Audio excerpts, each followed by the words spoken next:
Assalamualaikum Ustaz. Waalaikumsalam. Saya ingin menanyakan dalam adab bertetangga. Di kampung saya tiap malam Jumat selalu diadakan majelis tahlil dan sholawat. Apakah saya boleh mengikuti dengan niatan menjaga ukhuwah Islamiyah? Ini pertanyaan dari dulu sampai sekarang sampai kiamat. Iya, ribut tahlilan, ribut sholawatan. Begini ya ikhwan ya. Kita ini harus menyadari kita hidup di mana gitu. Kita ini hidup di mana? Kita hidup di Indonesia, kita hidup di Kota Malang.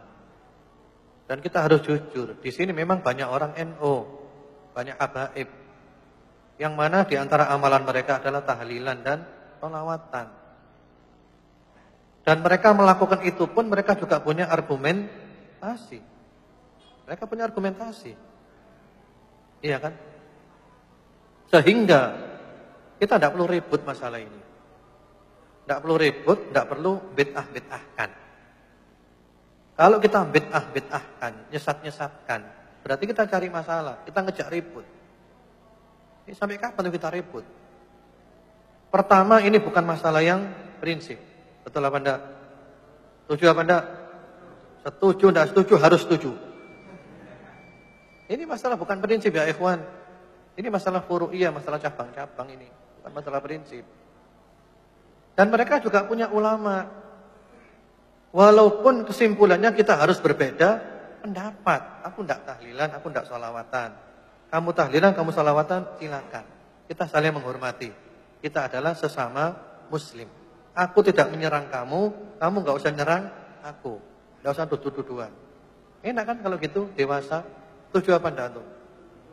Kan dewasa gitu kan? Enak.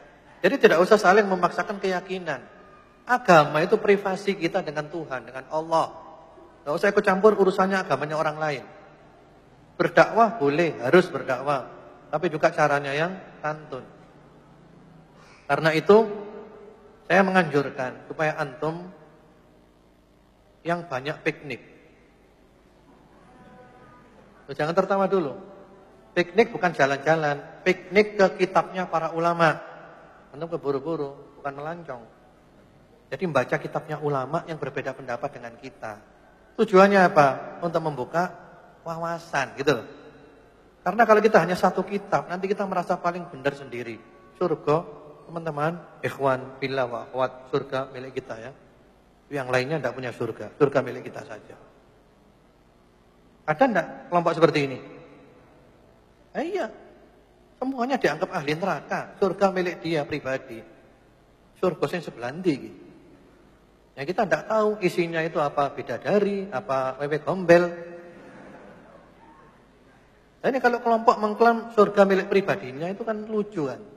Ini ulama sak dunia ini banyak. Seperti itu. Kami menganjurkan untuk piknik.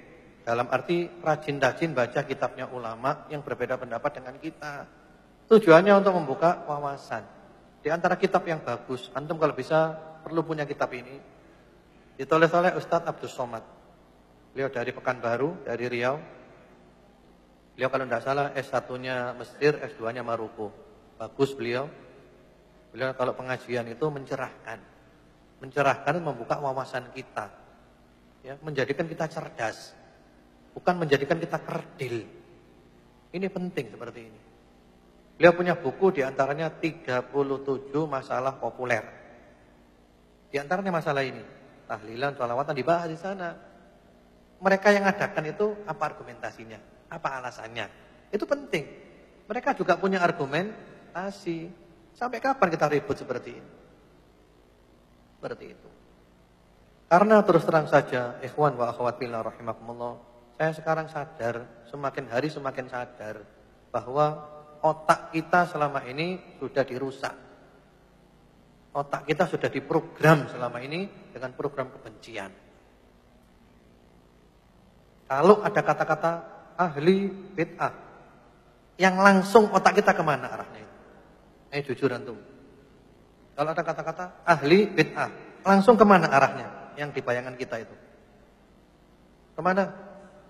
Antum jawab ya ikhwan. Kemana? Enggak, bukan maksudnya kelompok. Kelompok mana?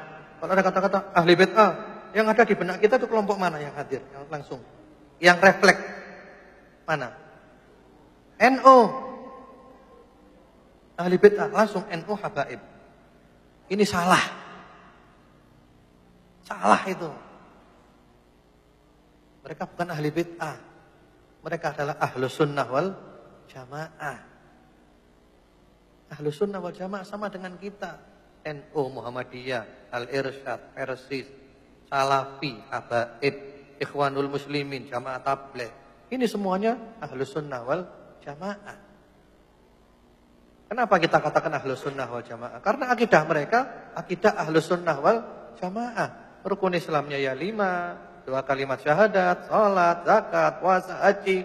Rukun imannya ya 6, iman kepada Allah, malaikat, kitab-kitab, para rasul, hari akhir, takdir.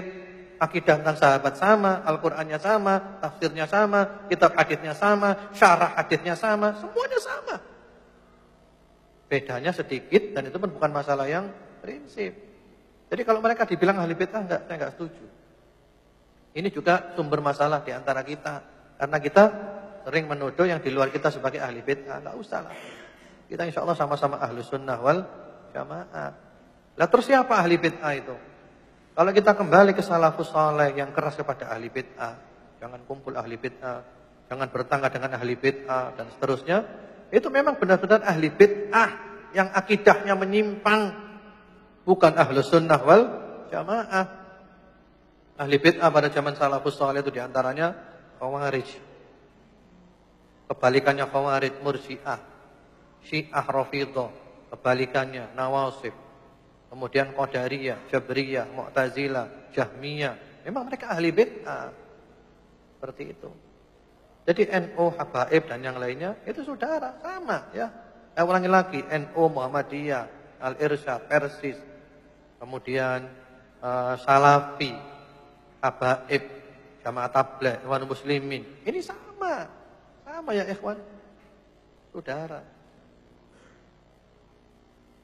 Dan saya mengatakan begini pun, karena dulu sudah pernah, keras-kerasan itu pernah, keras-kerasan, nuduh-nuduh bid'ah ini sudah pernah, sudah hatam, ya sudah taubat.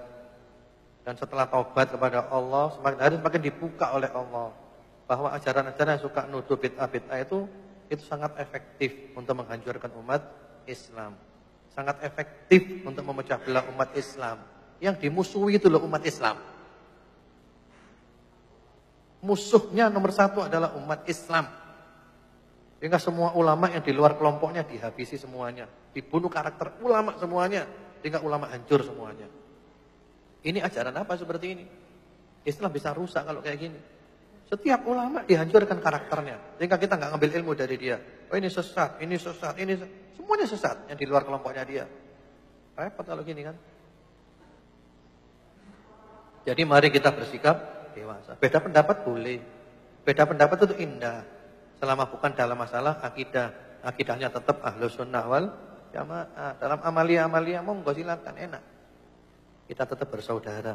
Yang kita kedepankan adalah innamal mu'minuna ikhwah. Al-muslimu akhul muslim. Sama-sama muslimnya, sama-sama berimannya, saudara. Walaupun organisasinya berbeda. Anda Islam enggak? Islam saudara. Anda iman enggak? Iman saudara. Seperti itu. Ini penting. Di masalahnya Al-Quran itu kita tinggal. Mulut kita Al-Quran, Sunnah, Quran, Sunnah. Padahal kita meninggalkan Al-Quran dan Sunnah. Kita suka dengan ucapannya manusia. Lebih kita kedepankan daripada Al-Quran dan As-Sunnah. Jelas apa enggak? Insya Allah semua kelompok tadi itu rujukannya juga Al-Quran dan As-Sunnah. Tidak ada yang rujukannya itu Taurat wal Injil, tidak ada. Itu dulu aja ya. Mudah-mudahan bermanfaat.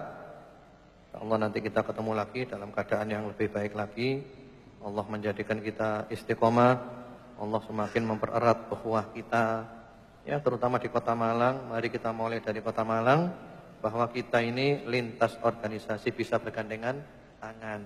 Ayo kita bangun Malang bersama-sama. Kalau kita tukaran terus sampai kapan kita? Dan itu memang orang-orang kafir itu tahu Islam nggak bisa dikalahkan. Orang kafir tahu itu. Jangan coba-coba ngelawan Islam. Jangan coba-coba ngelawan Al-Quran. Jangan coba-coba ngelawan Allah. Jangan coba-coba ngelawan Rasulullah sallallahu alaihi wasallam. Anda kalah. Anda kalah. Karena Anda melawan kekuatan yang maha dahsyat, yang tidak terkalahkan. Dan orang kafir tahu itu. Cara mengalahkan orang Islam cuma satu. Ini resepnya ya. Kalau ingin mengalahkan orang Islam, caranya cuma satu. Ini rahasia tapi ya. Jangan bilang-bilang antum. Cara menghancurkan orang Islam itu cuma satu. Tidak ada lagi selain ini. Apa caranya? Adu domba orang Islam. Itu. Cara menghancurkan Islam, adu domba orang Islam. Hancur. Selesai itu dah. Wassalam. Seperti itu.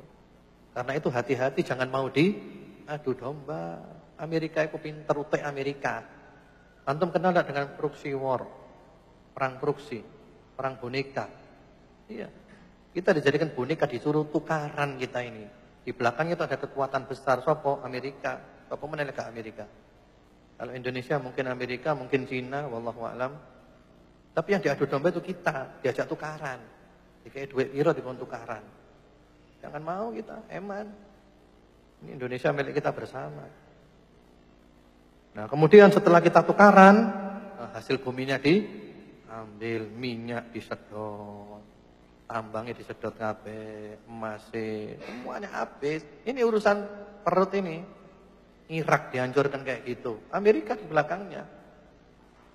Yang dijadikan boneka siapa? Sunnah dan Syiah tukarano. Amerika sing mlebu minyak ini sedot kabeh. Gitu. Suriah juga gitu. Yaman juga sekarang kacau. Ini kepentingan semua. Kelihatannya masalah agama. Kalau antum ingin perang yang benar-benar agama 100% murni, ya. Mati syahid pasti insyaallah biidznillah kalau antum ikhlas Palestina. Itu pasti Palestina. Musuhnya jelas. Siapa musuhnya? Zionis Yahudi. Itu jelas kalau itu. Kalau yang lain-lainnya kebanyakan perang boneka.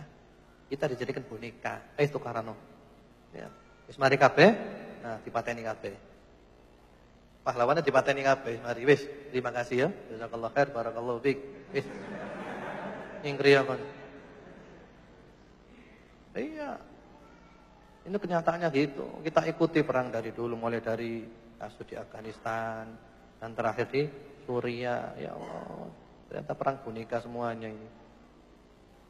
Demikian, mungkin itu dulu ya. Wallahu a'lam. Semoga bermanfaat. Allah menjadikan kita istiqomah dan Allah tutup umur kita dengan husnul khatimah. Subhanakallahumma bihamdika asyhadu an la ilaha illa anta astaghfiruka wa atubu ilaik. Assalamualaikum warahmatullahi wabarakatuh.